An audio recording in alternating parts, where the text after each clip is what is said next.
各位弟兄姐妹，大家平安。平安。在开始今天的敬拜之前，我们先一起来做一个祷告。慈悲怜悯、全能永在的天父，我们在这里献上我们的祷告。我们的生活时常会遇到挑战我们和主你之间的关系。求主驱走我灵魂的黑暗权势，求主赶走我心中的不安搅扰，求主解除我生命的仇敌捆绑，让十字架的光照我，让主的宝血浇灌我。求主你的大能洁净我，救赎我，释放我，医治我。你是我生命唯一的主，就在我的生命做王掌权。求主赐喜乐、健康、盼望、圣洁、正直。将祷告都是奉主耶稣的所求，阿们。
光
主啊，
我们也相信，不仅是我们从我们这一代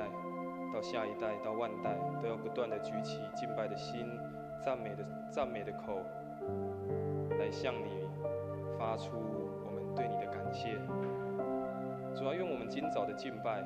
愿我们今早的颂赞，我们今早在你面前的祷告，我们所排列的一切，主啊，都蒙你的悦纳，蒙你的喜悦。透过我们生命对你恩典的回应，也让我们看见主你在我们身上所做的事情是何等的奇妙。主啊，因为你是那个行美好事的神，你是行神迹的神，你是充满能力的神。主啊，带领我们每个弟兄姐妹，透过今早的礼拜，让我们再一次看见你的大能大力，就彰显在我们的会堂当中，也在我们每一个弟兄姐妹的心中。主啊，带领我们，让我们真实的经验到你是那位又真又活的神，你是生命的真光，你照亮我们每一个人。透过你的光，让我们回应你的恩典，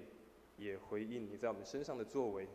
愿今早的礼拜，我们一切的颂赞都将荣耀归给你。愿今早成为一个荣耀的敬拜，达到你的面前。这个时候，我们也一起用主所教导我们的祷告文，我们一起来祷告。我们在天上的父，愿人都尊你的名为圣，愿你的国降临，愿你的旨意行在地上，如同行在天上。我们日用的饮食，今日赐给我们，免我们的债，如同我们免了人的债，不叫我们遇见试探，救我们脱离凶恶。因为国度、权柄、荣耀，全是你的，直到永远。阿们。各位弟兄姐妹，请坐。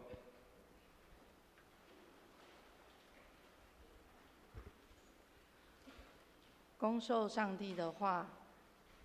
今天的圣经经文记载在约翰福音4章16到29节。我想今天来一点变化，我邀请姐妹来读撒玛利亚妇女的对白，那弟兄呢就来读耶稣的话，我负责旁白的部分。好，女人说：“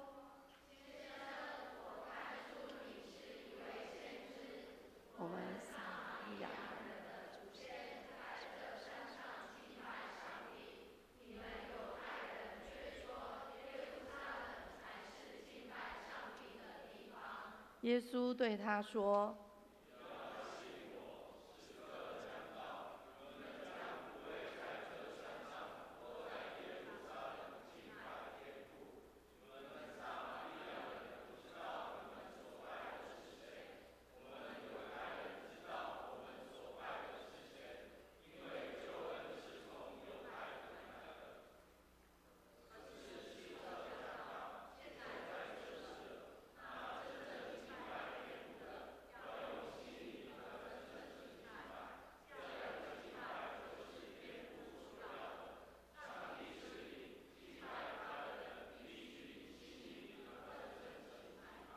女人对他说：“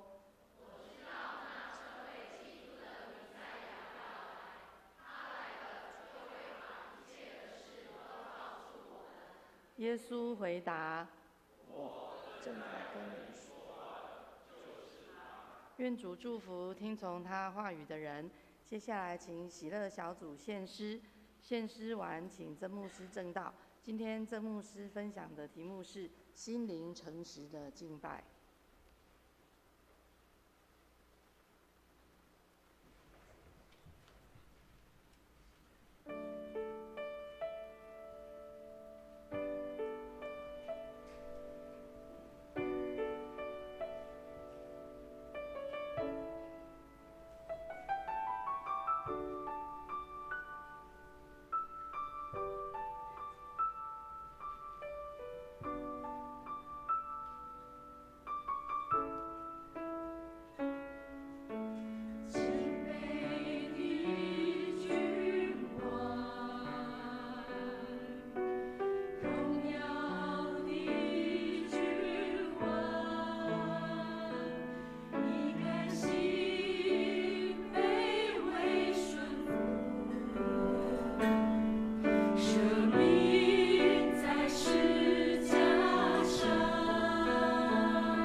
亲爱的弟兄姐妹，大家平安。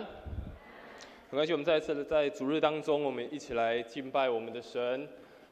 特别下礼拜2是中秋节，但今年比较特别，没有连假，但是仍然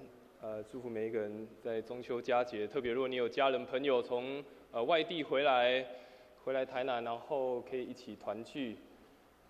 祝福大家在不论跟家人跟朋友团聚的时候，都有上帝的平安、上帝的恩典与每一个人同在。也愿上帝赐福在我们今早的礼拜当中，让我们透过我们所献上的敬拜、我们的赞美，都再一次的也领受到上帝给我们每一个人不同的恩典跟赐福。在我们开始分享上帝话语之前，我们再一次来做一个祷告。我们一起来祷告。亲爱的父神，感谢你带领我们在主日的清早，我们再次来敬拜你。带领我们每一个弟兄姐妹，让我们在此时此刻打开我们的心，一起来领受你的话语。主啊，求你帮助我们，让我们有一颗敬拜、敬畏你的心，在你的面前降服，也在你的面前再一次支取从你而来的恩典，从你而来的力量，从你而来的帮助。带领我们每一个弟兄姐妹，透过今早的礼拜，再一次与你真实的相遇，帮助我们。也更新我们的心思意念，愿主你赐福以下的时间，与我们每一个弟兄姐妹同在，向你献上我们同心合一的祷告，奉主耶稣基督的圣名来求，阿们。今天要跟大家分享一个主题，叫做心灵和诚实的敬拜。在前2次，当我在讲台跟大家一起分享信息的时候，一起分享我们一起来做礼拜的这个系列。过去的2次跟大家分享我们为什么来做礼拜，我们为什么来做礼拜，以及在上次跟大家分享我们做礼拜在做些什么。我们在做礼拜当中，我们为什么要敬拜赞美？我们为什么奉献？我们为什么读圣经？甚至第一堂礼拜为什么要念启应文？为什么要在启应？我们还在祷告？为什么要有这么多不同的程序？帮助我们，让我们在礼拜当中，我们更清楚知道我们为何礼拜，也更清楚知道每一次礼拜每一个程序背后对我们重要的意义是什么。今天要继续跟大家一起分享一个主题，叫做心灵和诚实的敬拜。透过刚刚我们用一个非常特别的方式，请我们的姐妹来念撒玛利亚妇人，男生来念耶稣，让我们有一个这个角色的这个扮演啊，让我们去体验一下，当我们如果是撒玛利亚的妇人，或者我是耶稣，又或者我就是在那个当下，我会有什么想法？我会怎么应答？但是无论我们怎么想，耶稣给我们一个很清楚的答案。耶稣说，敬拜他的人要用心灵和诚实去敬拜他。而且耶稣在那段的经文，他还非常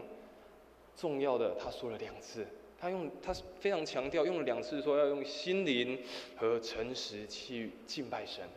所以今天我们要一起来学习，每个主日我们都来到这边，我们都说我们来敬拜神，我们都说我们一来参加一场的敬拜，我们来参加一场礼拜，我们参加一场崇拜。但我们来参加敬拜、参加礼拜，到底应该带着一个什么样的心态？甚至我们应该有什么样的一个态度？让我们今天透过耶稣跟撒玛利亚人的对话，以及我们自己在每一次参与礼拜的过程，我们一起来思考，我们一起有新的学习跟看见。首先，我们再次回顾刚刚的经文，当耶稣跟撒玛利亚人在那个井边对话的时候，耶稣说出了这个撒玛利亚人生命的状况。当然，我们今天从19节开始读。如果你有机会，你从第3章回去读，你会发觉整个约翰福音第3章有好一大段落都在讲耶稣跟这个撒玛利亚人发生的故事。而耶稣讲述了这个撒玛利亚人他生命当中遇到的困境、遇到的难处，但是这个妇人他却没有跟耶稣说：“耶稣，确实我有困境，求你帮助我。”而是当耶稣说出他生命的困境的时候，这个妇人他却说：“耶稣，那我们应该怎么样敬拜？我们应该要去哪里做礼拜？”好像有点想要逃避耶稣的问题。虽然妇人发觉他是一个先知，好像看见了他内在的一些状况，但这个妇人似乎想要逃避，因而问起了耶稣应该怎么敬拜，应该要什么样的态度去敬拜神。而刚刚我们一起读到这个妇人，他就说以色列人在耶路撒冷敬拜，而我们撒玛利亚人在另外一座山敬拜。我们有不同的敬拜的传统，我们有不同的文化。但耶稣明白告诉他一件事情，他说不是在哪里敬拜，不是在什么地点、什么方式、什么样的礼仪，更重要的是用什么样的态度。耶稣很清楚的说，用心灵和诚实去敬拜他。所以很清楚的一件事情，耶稣讲出了一个关键：如何敬拜，用心灵跟诚实去敬拜神。所以我们今天一起来学习，一起来看，我们每次来敬拜，每次来礼拜，什么叫做心灵和诚实？但要继续分享之前，我不知道大家，你刚要上来做礼拜，不论你走楼梯或者是坐电梯上来，或者是你平常要去办公室请这些干事协助，或是要去心灵转角，有没有看到我们1楼的大厅有一根柱子，有一根有5块板子的柱子，彩色的柱子，大家有看到吗？有哈，啊有 ，OK 好都有看过好，但大家有没有认真看过上面写了什么字？啊，是看5块水水的板仔就行过啊。其实那5块板子写了一间教会，甚至是一个在教会生活非常重要的5件事情。如果等一下礼拜结束的时候，你可以再下去看看那个板子它到底在上面写了什么东西。为什么要讲那5个板子上面写什么？这跟我们在教会为什么要一个敬拜生活非常的重要。诗篇的诗人他这么说，他说44篇66篇第6节，他说全地都要敬拜你，歌颂你，要歌颂你的名。全地代表是每一个人，所有的人都要一起来敬拜上帝。所有的人都以敬拜为基础，以敬拜为根本去敬拜他。所以是每一个人都要以敬拜为你生活非常重要的态度。所以诗人说，全部都要敬拜，歌颂他的作为，歌颂上帝的伟大。所以，如果你看到我们像那个板子，他要写5件事情，哪5件事情？第一件事情，他写了我们教会是要一个服务奉献的教会；第2件事情，他写我们是一个教育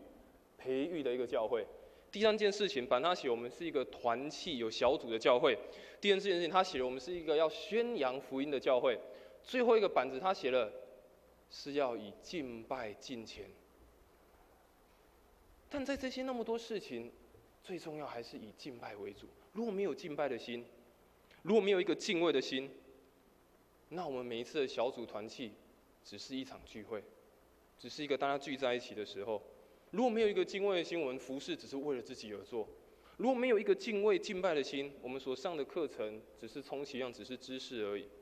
所以敬拜是一个教会非常根本的一件事情，甚至是我们每一个人生命当中最根本，而且是必须要去做的。而当我们在讲敬拜的时候，什么是敬拜？不论你说是崇拜也好，礼拜也好，甚至你说敬拜也好，原本在英文当中就是 worship， 它从值得的这个英文的字根而来。所以敬拜也好，参与礼拜也好，或你说参加主日崇拜，都是一个非常有价值而且是值得的事情。每一次我们来敬拜，不论是前面你说敬拜赞美，你说我们一起站起来唱回应诗、祷告、念圣经，那都是所有礼拜当中的程序，那都是敬拜的一环，那都是非常有价值，而且是值得我们去做，值得我们去投资的。而上帝透过我们每一次在这里一起敬拜，我们每一次一起礼拜的时候，让我们去体验，一起经验如何去荣耀上帝，让我们去体验如何用我们的生命去回应上帝的恩典，以上帝为乐。而在每一次主日礼拜真实的经验，也帮助我们运用在我们的生活当中。我想敬拜不是只有在礼拜天，不是只有在早上10点50分到12点半，这叫做敬拜，而是每天的生活。如果一个相信耶稣的人非常确定以敬拜是为你生活的根本的话，那不会是只有这个时段，而是在每天你都以敬拜为你的生命。而我们在这边一起聚集，这么多弟兄姐妹在这边聚集，是我们一起学习如何敬拜，在这个地方大家一起荣耀上帝。但回到我们的家中，我们学习如何用自己的生命在这里美好的经验，回到我们的生活当中，继续的敬拜上帝，继续的去荣耀上帝。所以记得每一次来礼拜，每一次参与敬拜的时候，都是非常值得有价值的，而且这个值得来自于是我们敬拜的是这位神。这个有价值，是因为我们敬拜是这个配得一切颂赞荣耀的神。而我们继续看敬拜，什么是敬拜？在旧约跟新约在讲敬拜又有点不大一样。当我们看旧约，他在描述敬拜，他说是一个匍匐，跪倒在地上，五体投地跪倒在地上敬拜上帝，卧倒在地上，甚至在讲是一个对上帝非常的尊崇，对上帝非常的尊敬。在新约描写这个词的时候，他用另外一个方式描述，他在说是像是一个仆人。一个仆人，他看到他的主人，他就赶快跑到前面，赶快跑到主人前面，亲吻主人的手。不论旧约描写是趴在地上、跪在地上敬拜上帝，或是像新约描写，好像是一个仆人跑到主人面前亲吻他的手，背后都在描写什么？描写当一个人要敬拜的时候，描写一个人要来参与一场礼拜的时候，带着是一个以神为主体的一件事情，不是以自己，不是以自己。你为什么会跪在地上？你为什么会降服？代表你发觉自己的不足，你发觉有一个人是比你更伟大的、更值得、配得这一切的。为什么你会屈前的亲吻，迫不及待的？因为你发觉这个人对你生命是重要的，你发觉这是对你更有价值的。所以每一次来敬拜的时候，我们要清楚知道一件事情，不是浪费时间。不是时间到我就来，时间到了10点50我要来敬拜了，而是这位神是配得我们赞美的，这位神是配得我们敬拜的，对于我们的生命也是非常重要，这是我们生命当中的根本。而圣经当中，他用很多不同的方式在描述敬拜这件事情。当我们读圣经，你会看到怎么样描写敬拜，可能用唱歌，可能是站立的，可能是跳舞，可能是举手，可能是跪下，可能是匍匐，可能是用祷告的方式，可能用奉献的方式。你看到圣经当中描写很多不同的方式在敬拜。我想我们每一次参与主日礼拜，或者是我们参与很多不同的敬拜的时候，我们也都会出现这样的一些方式。我们会举手，我们会大声的歌唱，我们会祷告，不论站着、坐着、跪着，甚至我们也用我们的生命，甚至用我们可以献上的来奉献给神，来敬拜他。所以当我们再一次的来重新思考什么是敬拜的时候，我们就知道敬拜绝对不是唱歌，不是前面那个敬拜赞美，然后就带我们举手唱歌，就是这样而已。这个不是全部，这是在全部当中的一部分，带领我们继续的敬拜，带领我们继续晋升，享受在整场的礼拜当中。敬拜绝对不是举手赞美、高举双手就这样祷告而已，也不是参加一个聚会，而是反映出我们跟上帝的关系。你为什么来参加礼拜？为什么你要举手？为什么你要唱歌？为什么你要奉献？因为你回应了你上帝跟你的关系。你回应了，你发觉你跟上帝的关系是如此的亲密，所以你这样子做，所以你这样的敬拜他，所以你这样子用一个敬畏的心来到他的面前。所以让我们再一次的想，什么是敬拜？绝对不是在那边唱歌、跳舞、举手，或是我坐在这边唱一个礼拜，是我们的生命跟上帝生命真实回应我们与他的关系。所以耶稣说到，那我们就要用心灵跟诚实来敬拜他。耶稣就说到，我们要用我们的心灵，用我们的诚实来敬拜他。我们再次看刚刚的经文，耶稣怎么样告诉那个撒玛利亚的妇人？他说：“时候将到，如今就是了。那真正拜父的，用心灵和诚实拜他，因为父要这样的人拜他。神是个灵，所以拜他的必须用心灵和诚实拜他。”耶稣在那边讲了2次，拜他的用心灵和诚实来敬拜他。耶稣再一次的强调心灵、诚实。什么是心灵？若从圣经当中，它可以有2个不同的意思来看，一个指的是圣灵。圣灵指的是每一次当你在敬拜的时候，圣灵的工作就在这个当中，在你的生命当中来彰显。另外一件事情，什么叫心灵？就是你生命的灵性，你生命的中心。所以当我们发觉，你如何用心灵敬拜？当你敞开你的心跟神敬拜的时候，上帝的灵进到你的内心、你的心灵当中，圣灵的工作就在你的内心当中开始产生，开始动工。在那个敬拜当中，你就享受上帝同在的美好。耶稣也说要用诚实来敬拜他。什么是诚实？用一个真诚、没有诡诈，用一个真实的你，用一个带有上帝真理的方式来敬拜他。所以你当然上帝的面前是敞开自己的，没有人可以在上帝的面前隐藏自己。敞开你的心灵，敞开你的生命。所以耶稣说，每一次敬拜的时候，不论是主日的敬拜，不论是小组的聚会，不论是你参与哪一次的敬拜，耶稣说，都打开你的心灵，打开你的生命，来到他的面前，用你的全心全人来敬拜他，让上帝圣灵的工作不断的动工，让上帝的灵与我们每一个人的灵有连结，彼此的建立更加美好的关系。所以上帝创造我们的时候，吹了一口气，让我们成为有灵的活人。上帝吹了一口他的气在我们的生命当中，让我们不再只是靠我们自己的血气，靠我们的意志，靠我们的感情，靠我们的情绪在过活，而是靠着上帝的灵引导我们。而每次当我们敬拜的时候，上帝的灵就再次与我们的灵建立关系。所以我们活着，我们受造最重要的目的就是一生来敬拜神。活着就是为了要敬拜神，活着就是一生来回应上帝在我们生命当中的作为，聆听他的声音，聆听他的带领，帮助我们更加的认识他，也帮助我们知道怎么样去敬拜他。所以这成为一个被神拣选的人，上帝所创造的人，非常重要的一个人生的目的。活着就是为了敬拜他，活着就是为了要赞美他，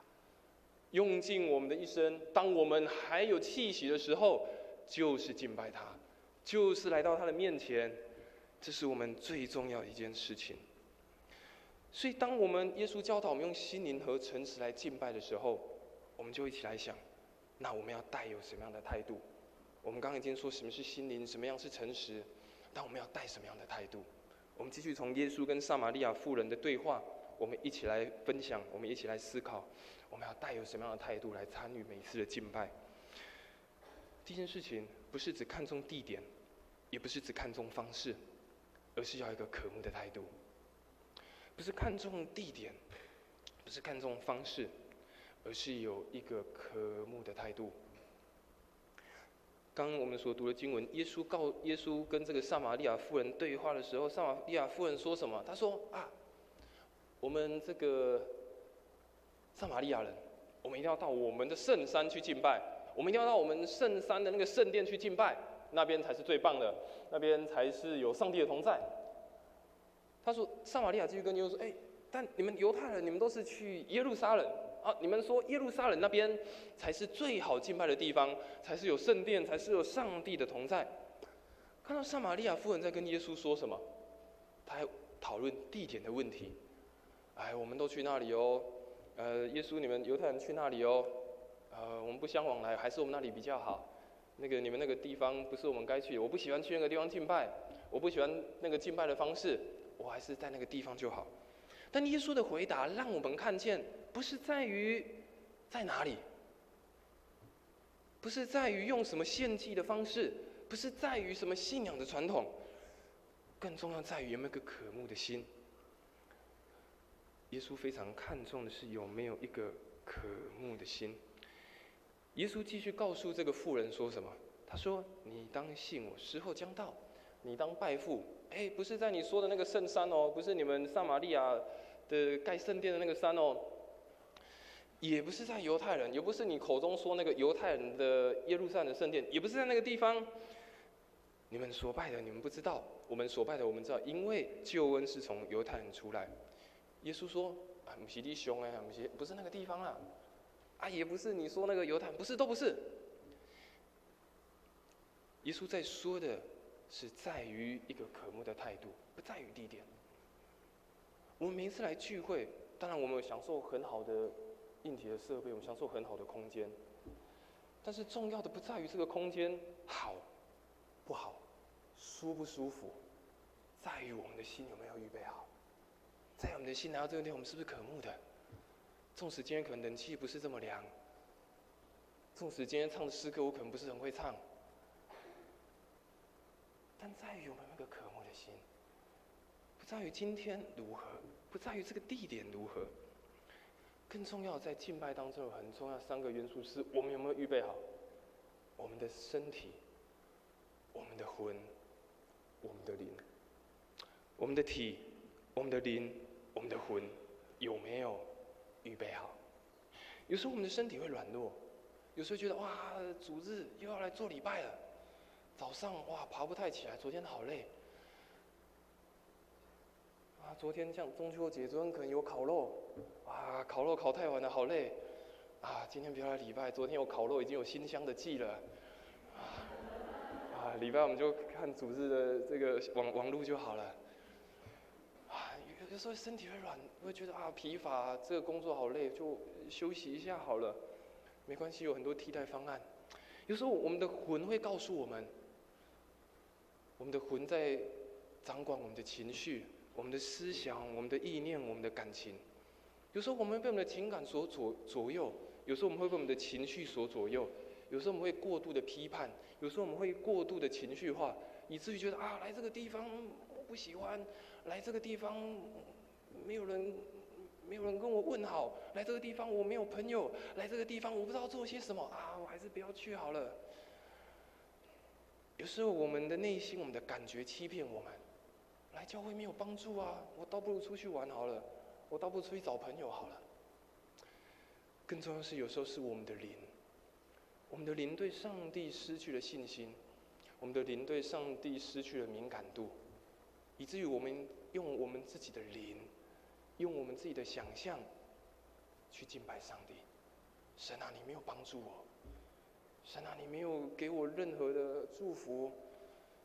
神我好像没有办法对你敬拜，神我好像对你失去信心了。有时候我们的生命，有时候我们的人会发出错误的想象，对上帝做出错误的敬拜。所以我们要很清楚的知道，敬拜很重要，是预备好我们的心，预备好我们的全心全能，来到神的面前，把我们最好的献给他。诗篇的诗人也时常的说，要用一个渴慕的心，如入切慕溪水这样的心，来到上帝的面前。所以每一次的敬拜，每次参与礼拜，那都是一个我们生命的回应，如同刚前面有讲过类似的，那是我们生命的回应。我们带着一个怎么样的心来到上帝面前，用什么样的方式要献给他，表示我们的内心愿意对神发出我们对他的爱，发出我们对他的尊崇，发出我们对他的颂赞，发出我们对他所有的一切。所以诗篇的诗人，我的心切慕你，如入切慕溪水。我的心可想上帝，就是那个永生永活的上帝。我的心切慕你。所以每一次敬拜的过程，都让我们学习，也让我们专注在上帝的应许和话语当中。当然，有时候我们还是会带着我们的需要，带着我们的软弱，带着我们的困难来到教会当中，希望从上帝得到恩典，得到帮助。但是在那个过程，让我们也学习不断的定睛在上帝的身上，定睛在他的话语当中，在敬拜当中享受他的同在，定睛在他的应许当中，享受在他的恩典当中。所以不是看地点，也不是看什么样的方式，而是预备好我们的身心灵，预备好我们全人来到他的面前。特别在敬拜的过程，在礼拜的过程，我们都定睛于他。第二件事情，也不是只有看重礼仪的形态，而是要有生命的更新。更重要，每一次我们敬拜的时候，每一次参加一个礼拜的时候，是否有带下生命的更新，更加的重要。历代志下，投影片打错是16章，历代志下16章第9节这么说，他说：耶和华的眼目遍察全地，要显大能，帮助向他心存诚实的人。经文说，上帝的眼目遍察全地，也遍察我们每一个人的内心。经文说，要把他的能力彰显在每一个愿意向他存真诚、诚实心的人。所以让我们看到，耶和华所喜悦的是，在我们每次到他面前，我们的心是否诚实，是否敞开，我们的心是否真实的被更新改变？我们的神是鉴察人心的神，不仅是在全地，更在我们每一个人生命当中。我们是否以真实的自己来敬拜上帝，以真实的内心来敬拜上帝？让我们重新的思考，我们每次来礼拜，我们是带着一个什么样的心？是真实的自己呢，还是带个伪装的自己？不要忘记，神是一个遍察全地的，没有什么得以伪装的。更重要，这个敬拜，每一次的礼拜是我们跟上帝的关系，为何要伪装呢？为什么要伪装自己？我们有没有带着一个真诚的在他的面前？我们必须很诚实的问自己，我们是不是也太看重那些我们觉得很重要的事情，以至于我们注意别人的眼光，以至于我们只注意自己的事情，而忽略了在这个当中我们可以享受跟上帝亲密的关系？我们是不是太注重自己看见的，太注重自己想问的，而没有发觉自己生命是必须不断被更新、不断被改变的？还是你只是带着问题来，然后觉得就这样了，要带着问题回去？还是来这个神啊，这个你不要调整我，不要改变我，太难了，要改变很痛，改变很麻烦啊！不要，我来这里就做个礼拜就好，我就回家了。敬拜是帮助我们的生命再一次更新，敬拜是帮助我们生命、我们的心灵跟神的灵再一次的连结，得到改变更新的力量。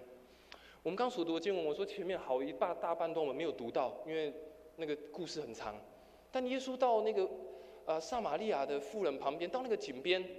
这个妇人跟耶稣一个很长的一个生命的对话。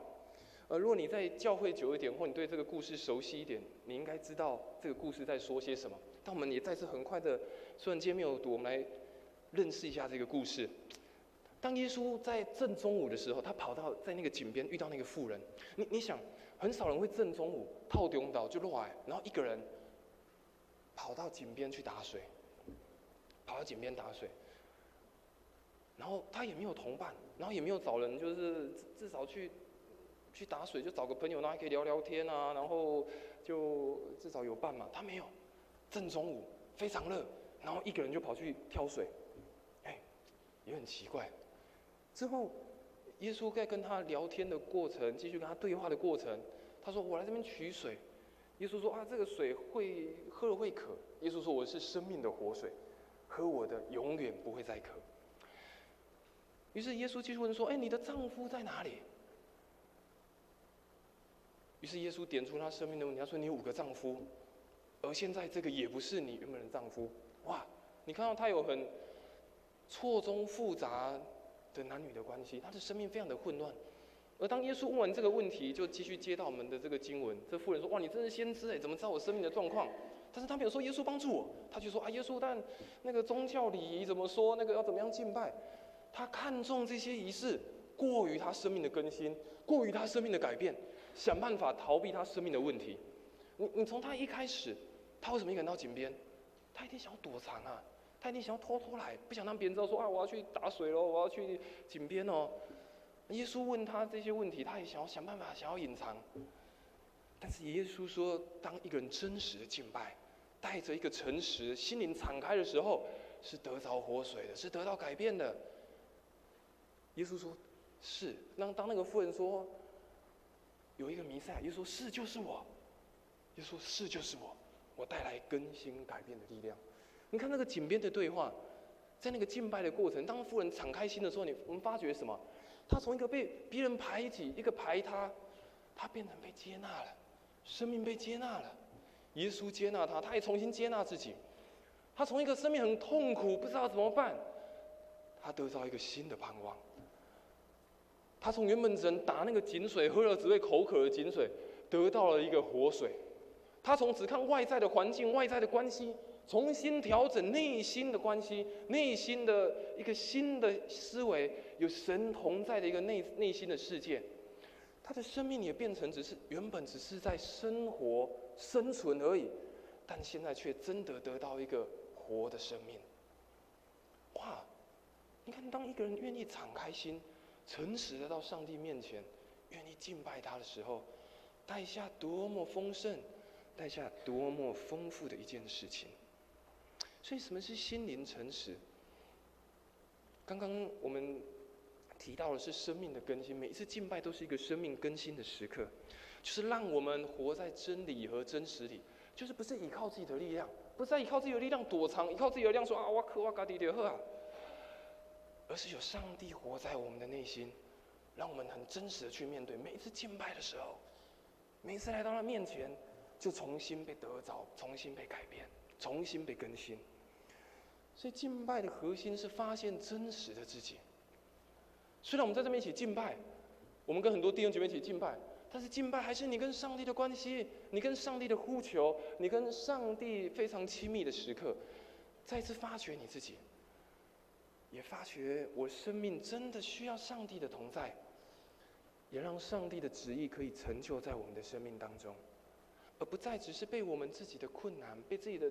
限制所辖制住，被自己的想象的上帝所辖制住，觉得哇，上帝不可能，我靠，我自己就好。而是在敬拜当中再一次看到神的大能同在在我们的生命当中。所以每一次我们对上帝的敬拜，都带我们进到神的同在当中，也不仅仅是那些渴望遇见神得着益处，更是对着那些疲乏无力的人、信心软弱的人、忧伤难过的人，得着一个重新恢复，再透过基督耶稣的能力，得到更新跟安息的机会。所以每次来礼拜，你有没有被更新？每次来敬拜，你有没有得到安息？每次来敬拜，你有没有觉得哇，真好，神啊，你再一次的更新改变我们的生命？所以当我们每一次来礼拜，每一次来敬拜，虽然是一起的敬拜，但当我们回到我们的家中，我们仍然继续的敬拜，带着这个更新的力量，回到我们的工作，回到我们的家庭，回到我们的职场，回到我们的学校，回到我们所能接触到的每一个时刻，继续带着一个敬畏的心、真实的心去敬拜神，也渴求神继续的将他的能力赏赐给我们。所以敬拜绝对不是在主日这1个小时、2个小时，不是在你参加某一次的特会，不是在你只是参加某一次的祷告会，而是敬拜就是我们的日常生活方式。敬拜就是我们的日常生活方式。前面说我们活着就是为了敬拜神，我们的活着就是为了要敬拜神。那这样活着不是只有主日才活着啊？每天我们都活着不是吗？当我们有生命气息，我们不就是活着吗？敬拜就是我们日常的生活方式。耶稣告诉撒玛利亚的妇人说：“时候到了，如今就是了。”什么时候？现在就是，下一秒也是，下1个小时也是，明天也是，就算中秋节放假也是。每个时刻都是敬拜神的时刻。而当我们每次主日再次聚集的时候，是大家一起敬拜，一起在这里一起荣耀神。之后我们再回到我们的家中，回到我们个人地方，继续的敬拜，用这里美好的经验继续的回应神。所以不论得时或不得时，都是敬拜最好的时。不论得时，不论不得时，都是敬拜最好的时刻。因为上帝带领我们，让我们学习，不是只有在主日敬拜，不是只有在主日我们就只有这样高声赞美，然后呼求，而是在每日的生活，得时不得时，都是敬拜神最美好的时刻。所以在每一次主日礼拜结束，我们也都要向神说：“神啊，我能做什么？神啊，我能为你做什么？在我这个敬拜的人生，在我敬拜的生活当中，在我这个敬拜的主日，在亲近你之后，主啊，我可以在我的生活当中如何敬拜你？如何活出一个敬拜的样式？学习让我们真实一个敬拜的生命，就在我们每日的生活当中，带着心灵诚实，不断的敬拜我们的神。愿上帝赐福每一个弟兄姐妹，特别赐福我们的教会，真实的成为一个心灵诚实敬拜的教会。每一次我们都渴慕，每一次都愿意火热来到上帝面前说：“神啊，现在就是了，如今就是了，现在就是敬拜你最好的时刻。”因为上帝赐我们每一个弟兄姐妹，也带领我们的教会。这是我们一起来唱一首回应的诗歌，我们坐着唱就好。之后我们唱完这首回应诗歌，我们来一起为几件事情，我们一起来公祷，我们一起来祷告。我们想唱这首诗歌，尽情的敬拜。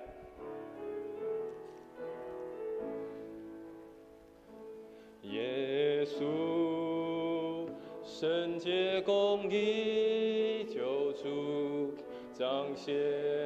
神的智慧能力。你的爱是何等长阔高深，满有丰富无穷的恩典。耶稣，权柄统管万有，配得尊随颂赞。我以心灵诚实尽情敬拜，坐在宝座上深爱我的主，举起我的手来敬拜你，用生命来回应你的爱。哦，我的主，让我单单在乎你，尽情地举起我的心来敬拜你，举起我的心来敬拜你，用生命来回应你的爱。哦，我的主，让我单单在乎你，尽情地敬拜你。这时候我们一起来为几件事情来祷告。第一件事情，我们为我们每一个人的心来祷告，求神真的让我们每一次参与敬拜的时候，每一次礼拜参与每一次聚会，都真实的带着一个热切渴慕的心来到他的面前，也让我们的生活真的活出一个敬拜的人生，在每天我们都用心灵诚实来向神来敞开。第二件事情，为我们的教会来祷告，特别在9月份开始，我们有许多的福音的事工，不论是福音的茶会、幸福小组，或者是许多小组牧区所自己举办的一些福音的事工，都求神来帮助，让每一个所推行的福音事工都有上帝的同在，有上帝的大能，有上帝的圣灵在当中，也让每一个来参加的新朋友 Make Best 因着这些同工的服事，因着同工生命真实的见证，来认识主你的好消息。第二件事情，我们也为了在周报当中或你所认识、你所知道的弟兄姐妹来祷告，求神来帮助他们，当他们生命遇见困顿、遇见挑战的时候，求神来带领，成为他们一生当中最重要的引导。我们一起开口为这3件事情，我们一起来祷告。主啊，父神，感谢你是这样的同在，在我们的同在当中，主啊，帮助我们在我们的抗苦里面，主啊，带领我们在我们这个时候，主啊，谢谢你是在我们的同在，帮助我们时刻当中，主啊，我们向你献上我们的祷告，主啊，在我们的同在当中抗苦，主啊，谢谢你是。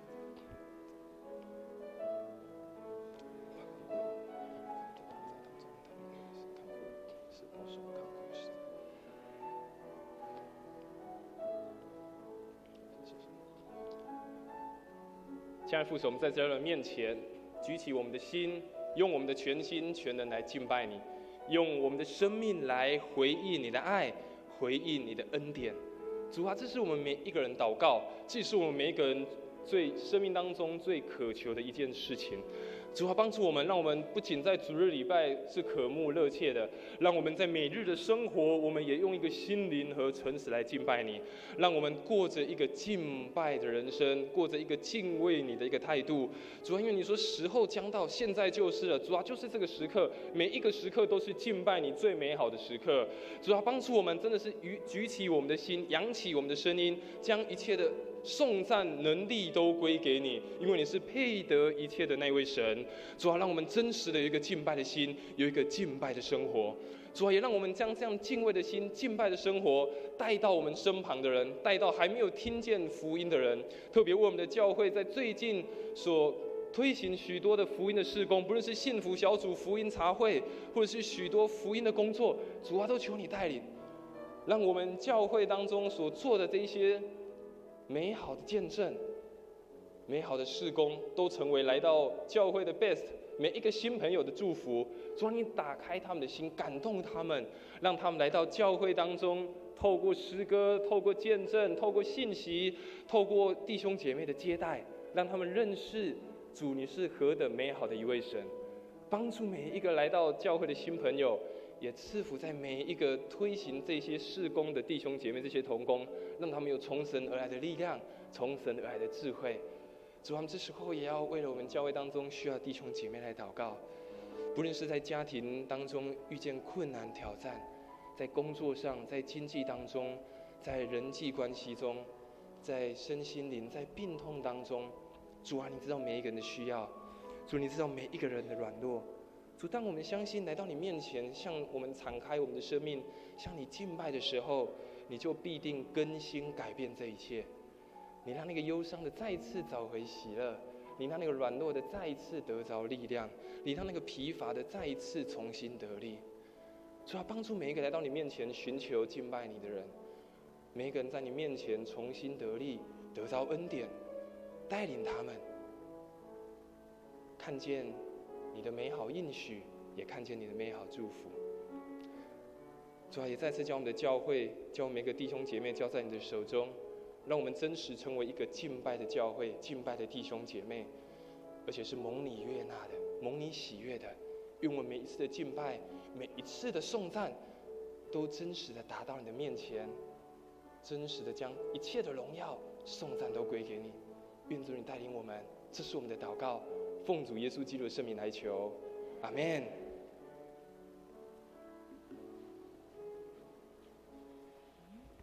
我们一起来奉献。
请起立，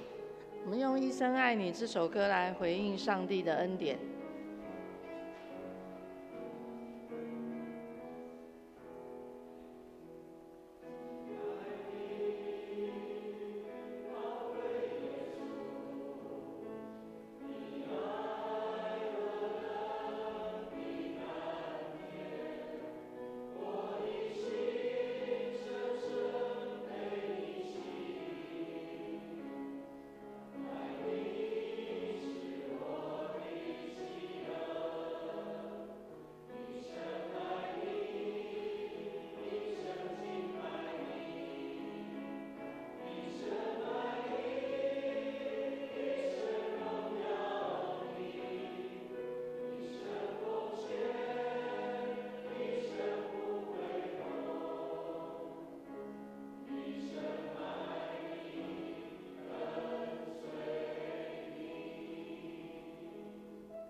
请坐。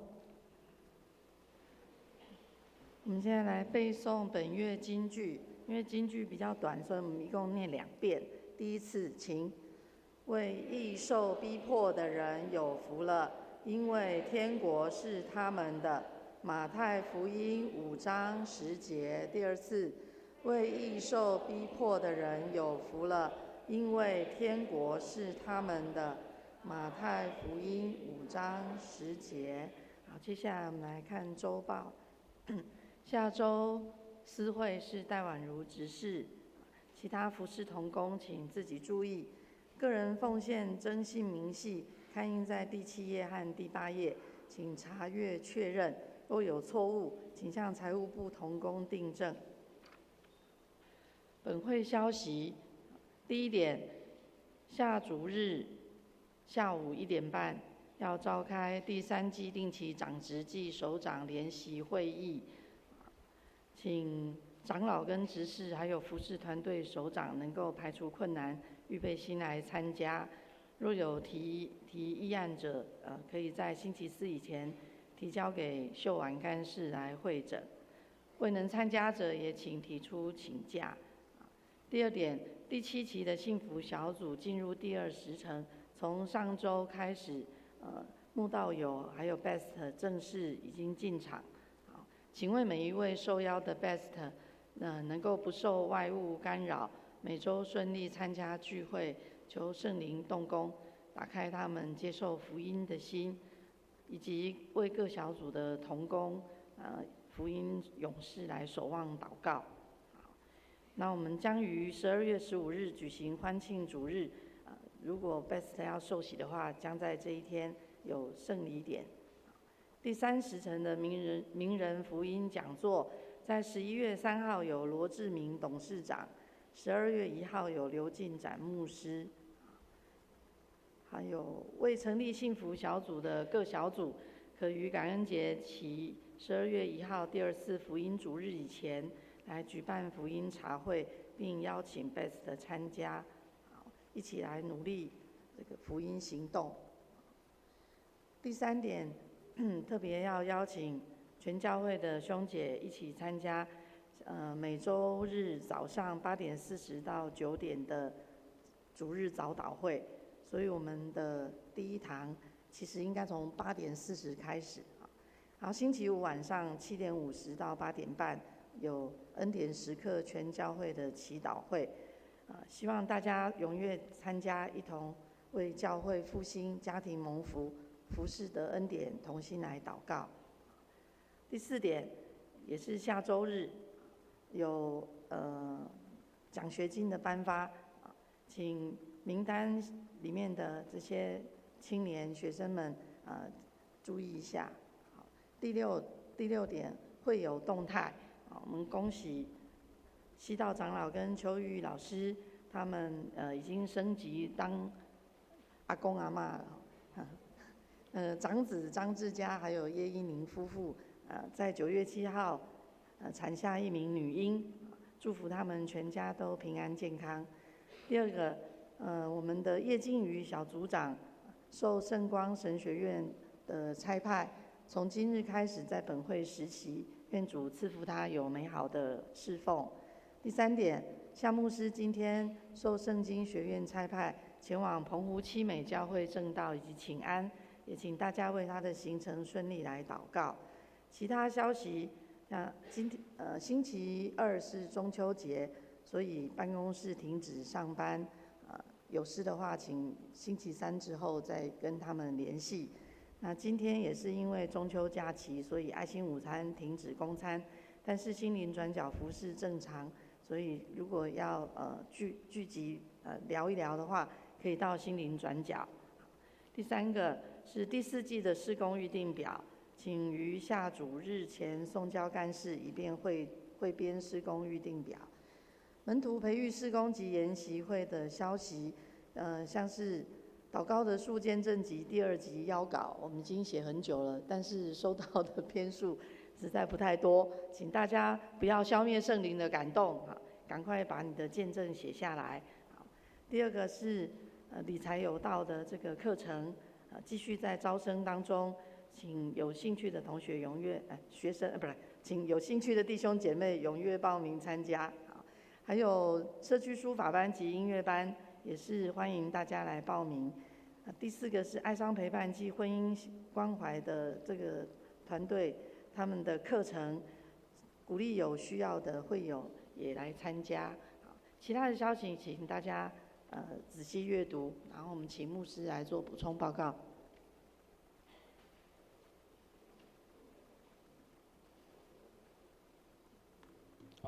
妹大家平安。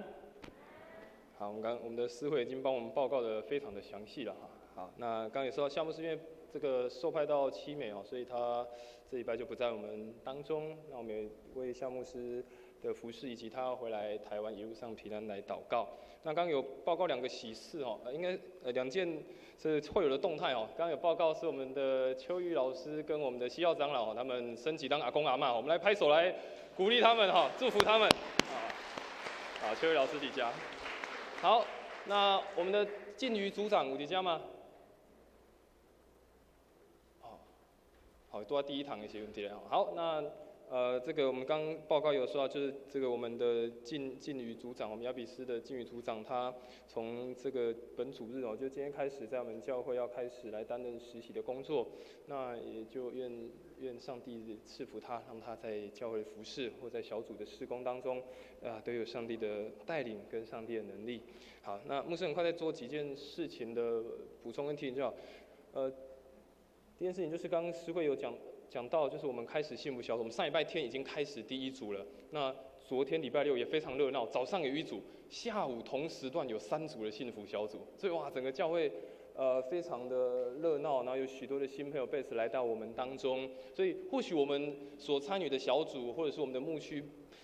今年可能没有办幸福小组，但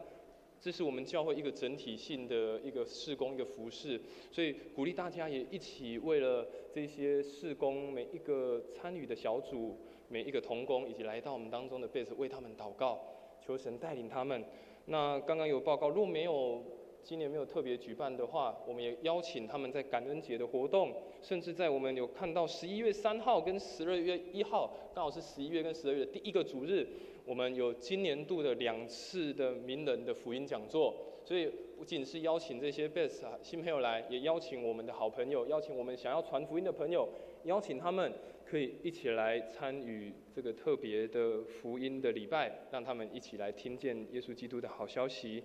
那最后一件事情，牧师跟大家分享是，再次的鼓励大家看重每一次可以来敬拜、可以来礼拜的时刻。当然，我们这边是第2堂礼拜，我们是不是11点，11点50已经快结束了，10点50啊，10点50开始礼拜。但牧师鼓励你，我们有一个预备好敬畏渴慕的心，提早到预备跟我们的敬拜赞美团一起来敬拜，一起来赞美，让我们继续顺着这个敬拜的感动，一直到整个礼拜的结束，让我们享受在敬拜的氛围当中。也另外鼓励我们在礼拜5晚上，我们有一个祷告会，是全教会的祷告会，所以愿邀请大家花时间，每个礼拜5的晚上7点50分来到4楼这个地方，我们一起祷告，一起敬拜，一起来亲近神。我想让敬拜真实的成为我们每一个弟兄姐妹生命当中最根基、最根本的事情，也成为我们教会非常重要的一个文化，让我们教会成为一个敬拜的教会。成为一个用心灵和诚实回应上帝恩典的教会，所以愿上帝赐福我们，也赐福每一个弟兄姐妹。特别在这个中秋的假期当中，如果有家人朋友来，愿大家都可以一起享受上帝的恩典，有上帝的平安跟喜乐。好，牧师补充报告到这边，我们把时间交给我们的司会。好，请起立，我们来唱颂荣的诗歌。唱完后，请曾牧师祝祷。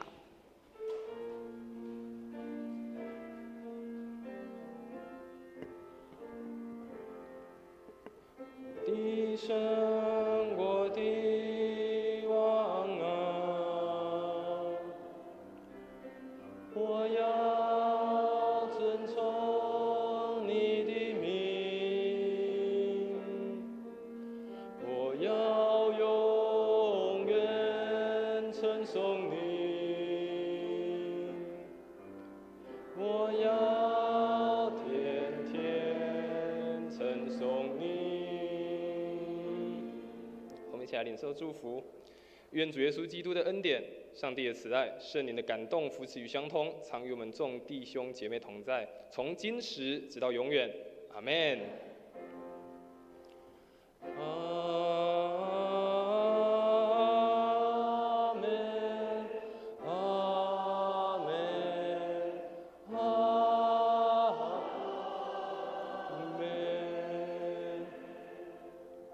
请坐，来默祷闭会。